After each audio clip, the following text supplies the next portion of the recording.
മുറിയിലെ മുൻ പ്രിൻസിപ്പാൾമാർ, ഞാൻ പേരെടുത്ത് പറയുന്നില്ല, ബഹുമാന്യരായ എൻ്റെ അധ്യാപകരുൾപ്പെടെ ഒരു നിരതയുണ്ട്. ഇവിടുത്തെ അധ്യാപകരെ, മറ്റ് സ്റ്റാഫുകൾ, എൻ്റെ പ്രിയ സുഹൃത്തുക്കൾ, എല്ലാവർക്കും നമസ്കാരം.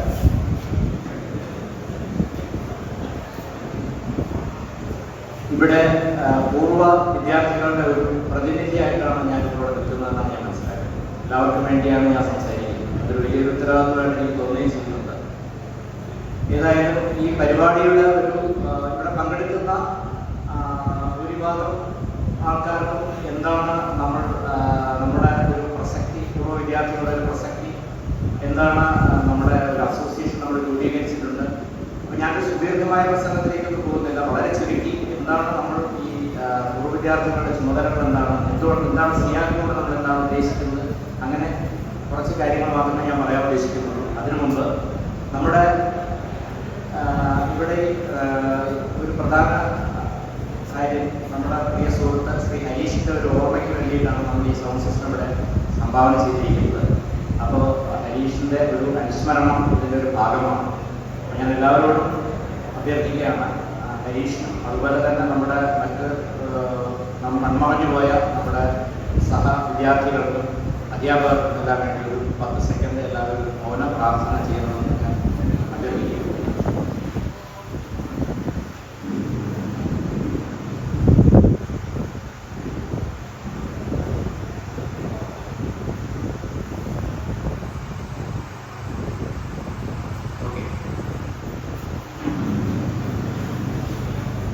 ഇവിടെ നിൽക്കുമ്പോൾ എൻ്റെ ഓർമ്മ ഒരു 3 പതിറ്റാണ്ട് പിന്നിലേക്ക് പോവുകയാണ്. 30 വർഷങ്ങൾക്ക് മുമ്പ്, 33 വർഷങ്ങൾക്ക് മുമ്പ് 1991 ഈ പോളിടെക്നിക് ആരംഭിക്കുമ്പോൾ ഇവിടെ നമ്മുടെ പാരൻസിനെ കൈപിടിച്ച് അഡ്മിഷന് വേണ്ടി വന്നു എന്ന ഒരു ബന്ധം മാത്രമേ നമ്മൾ ആദ്യ ബാച്ച് വിദ്യാർത്ഥികൾ ഈ പെരുമ്പഴുതൂരിനുള്ളൂ. പെരുമ്പഴുതൂരിൽ നമുക്ക് ഈ കെട്ടിടം ഉണ്ടായിരുന്നില്ല. ഇവിടെ ഒരു ചെറിയൊരു ബിൽഡിംഗ് ഉണ്ടായിരുന്നു, അവിടെ അഡ്മിഷൻ നടന്നു. പിന്നെ നമ്മുടെ കമ്പ്യൂട്ടർ ക്ലാസ് മാത്രമേ ഇവിടെ ഉണ്ടായിരുന്നു. പിന്നെയുള്ള നമ്മുടെ 3 വർഷം, 4 വർഷം, 5 വർഷം വരെ പോയി പല ക്ലാസ്സുകളും. അപ്പോൾ ആ ഒരു ചരിത്രം വളരെ സുദീർഘമായിട്ട് പറയേണ്ടതായിട്ട് അത് ഞങ്ങളൊരു ചെറിയ വീഡിയോ ആയിട്ട് ഞങ്ങൾ ചെയ്തിട്ടുണ്ട്. അത് നമ്മുടെ ഈ സംസ്ഥാനത്ത് കഴിഞ്ഞ് ഞങ്ങളിവിടെ പ്രദർശിപ്പിക്കുന്നതാണ്.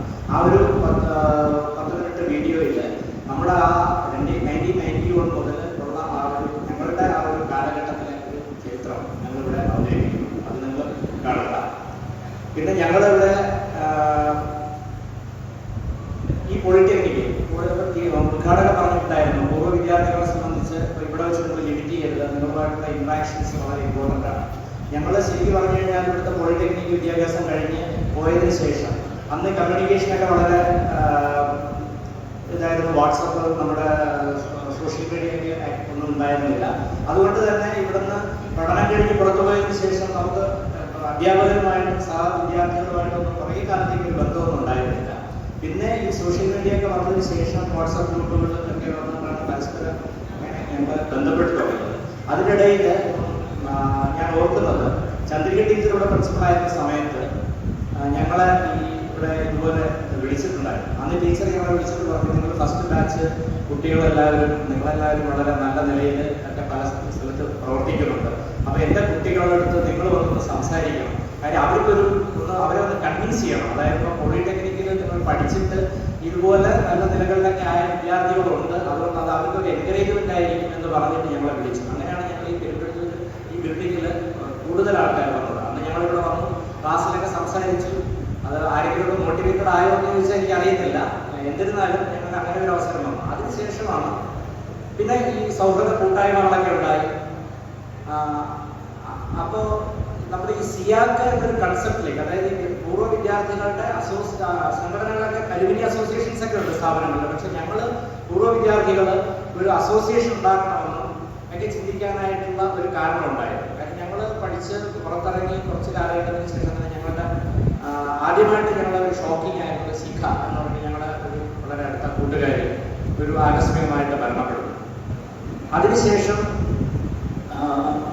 സുനിലിൻ്റെ ഒരു ഹൃദയസ്തംഭനം മൂലം പെട്ടെന്ന് സുനിലിൻ്റെ ഒരു വേർപാട്. ഈ 2 വേർപാടുകൾ ഞങ്ങളെ വല്ലാതെ അസ്വസ്ഥരാക്കി. കാര്യം ഇത് 2 കാര്യവും ഞങ്ങൾ മനസ്സിലാക്കി അനലൈസ് ചെയ്യുമ്പോൾ നമ്മൾ മനസ്സിലാക്കുന്നത് നമ്മുടെ ഒരു പരസ്പരം ഈ കൂട്ടുകാരെന്ന് പറയുമ്പോൾ അയാളെ പറഞ്ഞതുപോലെ ഒരുമിച്ച് പഠിച്ചവർ തമ്മിൽ ഇപ്പോൾ 30 വർഷത്തിന് ശേഷം കണ്ടാലും നമ്മൾ അവരുടെ ഇരട്ട പേര് വിളിക്കാനോ അല്ലെങ്കിൽ ഇടാ കൂടാന്ന് വിളിച്ചിട്ട് തോളി തട്ടാനുള്ള ഒരു ബന്ധം നമുക്ക് ഉണ്ടാകുന്നു.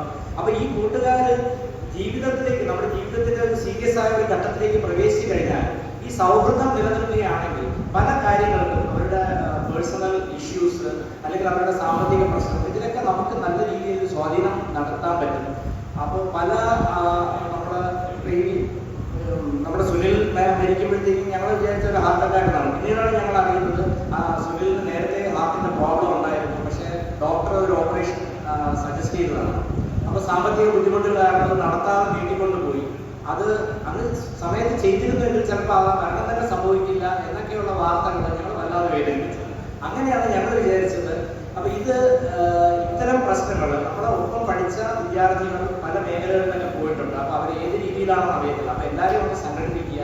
അവർക്ക് എന്തെങ്കിലും പ്രോബ്ലംസ്, ജീവിതത്തിൽ എന്തെങ്കിലും പ്രശ്നങ്ങൾ സാമ്പത്തികമായിട്ടോ കുടുംബപരമായിട്ടോ എന്തെങ്കിലും പ്രോബ്ലംസ് ഉണ്ടെങ്കിൽ അവരെ ഹെൽപ്പ് ചെയ്യാനുള്ള ഉദ്ദേശത്തിലാണ് ഞങ്ങൾ ഈ സിയാർ എന്ന പേരിൽ ഈ ഒരു അസോസിയേഷൻ നമ്മൾ രൂപീകരിക്കുന്നത്. ഇപ്പം നമ്മൾ 6 വർഷം കഴിഞ്ഞ് സിയാക്ക് രൂപീകരിച്ചിട്ട്. നേരത്തെ പറഞ്ഞ പോലെ സിയാക്ക് നമ്മൾ ഉദ്ദേശിക്കുന്നത്, അപ്പൊ എന്നോട് ചോദിച്ചാൽ ഞാൻ പറയും കമ്മ്യൂണിക്കേഷൻ, ഇൻസ്ട്രുമെന്റേഷൻ, ഏവിയോണിക്സ്, കമ്പ്യൂട്ടർ.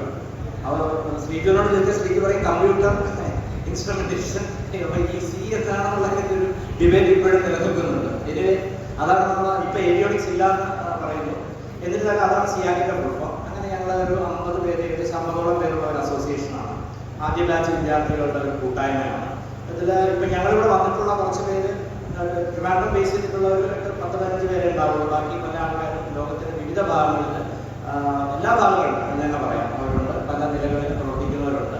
അപ്പൊ ഈ കാലഘട്ടത്തിനിടയ്ക്ക് ഞങ്ങൾക്ക് കുറെ കാര്യങ്ങളൊക്കെ ചെയ്യാൻ കഴിഞ്ഞിട്ടുണ്ട്. അപ്പോൾ അതിന്റെ ഒരു ഭാഗമായിട്ട് നമ്മുടെ അസോസിയേഷനിൽ ഇപ്പോൾ ഇവിടെ നമ്മൾ പറയുന്നത് സിയാക്ക് അസോസിയേഷൻ ഈ ഒരു സൗണ്ട് സിസ്റ്റം ഈ പോളിടെക്നിക്കിന് കൊടുത്തു എന്നുള്ളതാണ്. പക്ഷെ അതിന്റെ ഒരു വാസ്തവം കൂടി ഞാൻ പറയാം. ശരിക്കും പറഞ്ഞു കഴിഞ്ഞാൽ നമ്മുടെ പ്രിയ സുഹൃത്ത് ഹരീഷിന്റെ ഭാര്യയും സഹോദരനും ഇവിടെ വന്നിട്ടുണ്ട്. അവർ ഞങ്ങളുടെ ക്ഷണം സ്വീകരിച്ച് അവരുടെ എത്തിയിട്ടുണ്ട്. ആരതിയും അവർ വന്നത് ഞാൻ പ്രത്യേകം നന്ദി രേഖപ്പെടുത്തുകയാണ്.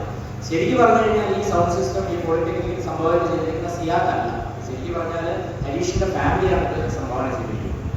അത് എന്താണെന്ന് ഞാൻ പറഞ്ഞാൽ, നിങ്ങളുടെ അസോസിയേഷൻ ഒരു കസ്റ്റമുണ്ട്. അതായത് നമ്മുടെ ഏതെങ്കിലും നിർഭാഗ്യവശാൽ നമ്മുടെ സുഹൃത്തുക്കൾ ആരെങ്കിലും മരണപ്പെടുകയാണെങ്കിൽ അവരുടെ ഫാമിലിക്ക് നമ്മളൊരു തുക, 1 ലക്ഷം രൂപ നമ്മൾ ഇമ്മീഡിയറ്റ് ആയിട്ട് കൊടുക്കും. അത് ഞങ്ങൾ ഇങ്ങനെ ചെയ്തു വരുന്നുണ്ടായിരുന്നു. സിയാക് മെമ്പേഴ്സിന്റെ ആരെങ്കിലും മരണപ്പെട്ടാൽ അവർക്ക് കൊടുക്കുന്നുണ്ട്. അപ്പോൾ ഇത് ഈ ഹരീഷിന്റെ മരണം സംഭവിച്ചു. സ്വാഭാവികമായിട്ട് നമ്മൾ അവരുടെ വീട്ടിൽ പോയി ഈ തുക അവർക്ക് കൈമാറുന്ന സമയത്ത് ഒരു നിമിഷം പോലും ആലോചിക്കാതെ, എനിക്ക് ആ കാര്യത്തിൽ എനിക്ക് ആരതിയോട് കുടുംബാംഗങ്ങളോട് വളരെയധികം ഞാൻ ബഹുമാനിക്കുന്നു. അവരുടെ ഒരു നിമിഷം പോലും അവർ ആലോചിച്ചാൽ അവർ സ്നേഹപൂർവ്വം അത് വാങ്ങിയ ശേഷം അവരത് ഞങ്ങൾ തിരിച്ചു തന്നിട്ട് പറഞ്ഞു, നിങ്ങൾ ഈ തുക നിങ്ങൾ ഈ നിങ്ങളുടെ സ്ഥാപനത്തിനോ അല്ലെങ്കിൽ നിങ്ങളുടെ മറ്റു സുഹൃത്തുക്കൾക്കോ മീഡിയ ആയിട്ടുള്ള ആർക്കെങ്കിലും വേണ്ടി എന്തെങ്കിലും ഒരു കാര്യം ചെയ്യണം എന്ന് പറഞ്ഞിട്ട് അവർ ആ തുക ഞങ്ങളെ തിരിച്ചേൽപ്പിക്കുന്ന ഒരു വലിയ മനസ്സാണ് കാണിച്ചത്. ശരിക്കും പറഞ്ഞു കഴിഞ്ഞാൽ ആ തുക ഉപയോഗിച്ചിട്ടാണ്, ആ 1 ലക്ഷം രൂപയും ഉപയോഗിച്ചിട്ടാണ് ഞങ്ങൾ ഈ ഒരു സൗണ്ട് സിസ്റ്റം ഇതിന് തരുന്നത്. അതുകൊണ്ട് തന്നെയാണ് ഈ അവസ്ഥ ഹരീഷിനെ അനുസ്മരിച്ചുകൊണ്ട് തന്നെ അങ്ങനെ ചെയ്യണമെന്ന് ഞങ്ങൾ തീരുമാനിച്ചത്. കാര്യം ഇവിടെ നമ്മുടെ പ്രിയ സുഹൃത്ത് ഹരീഷ് കമ്മ്യൂണിക്കേഷൻ ബാച്ചിലാണ് ഹരീഷ് പഠിച്ചത്. ഒരു അന്നത്തെ അധ്യാപകർക്ക് ശരിക്കും പറഞ്ഞാൽ ഹരീഷ് വളരെ വളരെ സൗമ്യനായ ഒരു വ്യക്തിയാണ്. എപ്പോഴും ചിരിച്ചുകൊണ്ടിരിക്കുന്ന ഹരീഷ്. ഞങ്ങളൊക്കെ എന്താ പറയുക, നമുക്ക് ക്ലാസ് തുറന്നും ഒക്കെയാണ് ഞങ്ങൾ കൂടുതൽ സ്റ്റുഡൻ്റ് ഉണ്ടായിരുന്നത്. അപ്പോൾ നമ്മുടെയൊക്കെ എല്ലാ വിദ്യാർത്ഥികളും ഹരീഷ് വളരെ കുറച്ച് പേർക്കായിരുന്നു. അതായത് ഹരീഷ് അത്രയും വളരെ ഒരു മിത സ്വഭാവമാണ്. ആരോടും ഒന്ന് കയർത്ത് സംസാരിക്കുകയോ ഒന്നുമില്ല. എല്ലാവരോടും നല്ല സൗഹൃദം പുലർത്തിയിരുന്ന ഞങ്ങളുടെ പ്രിയ സുഹൃത്താണ് ഹരീഷ്. പോളിടെക്നിക് വിദ്യാഭ്യാസം കഴിഞ്ഞ് ഹരീഷ് AMI കംപ്ലീറ്റ് ചെയ്തു. AMIക്ക് ശേഷം MTech എടുത്തു. MTech എടുത്തതിന് ശേഷം ഒരു നല്ലൊരു വിദേശത്തായിരുന്നു, ദുബായിൽ ഹരീഷ് വർക്ക് ചെയ്തുകൊണ്ടിരിക്കുകയായിരുന്നു.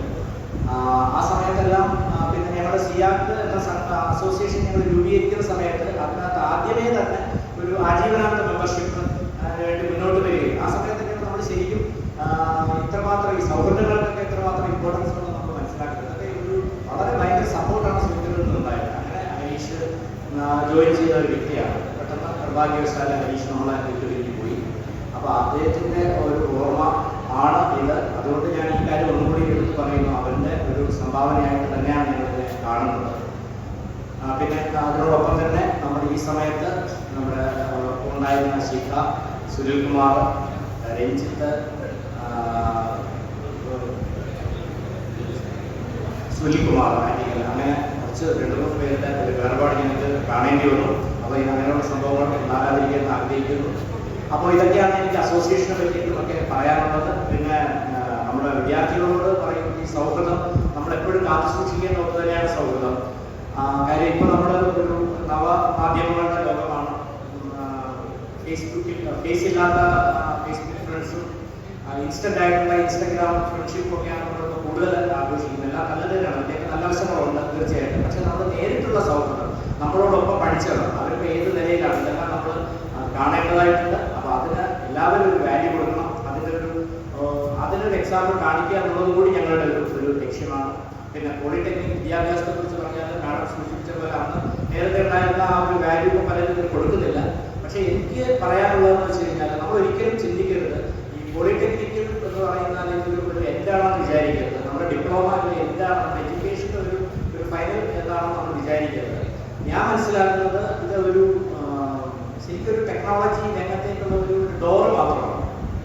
നമ്മുടെ അസോസിയേഷൻ +1 +2 കഴിഞ്ഞിട്ട് നമ്മൾ ടെക്നോളജി ഒന്നും അറിയാത്ത നമുക്ക് ടെക്നോളജിയെ പരിചയപ്പെടുത്തുന്ന ഒന്ന് മാത്രമായിട്ട് നമ്മളിതിനെ കാണണം. അത് കഴിഞ്ഞിട്ട് നമ്മൾ തുടർ വിദ്യാഭ്യാസം ചെയ്യാൻ ഒരുപാട് സാധ്യതകളുണ്ട്. നമുക്ക് എടുക്കാം.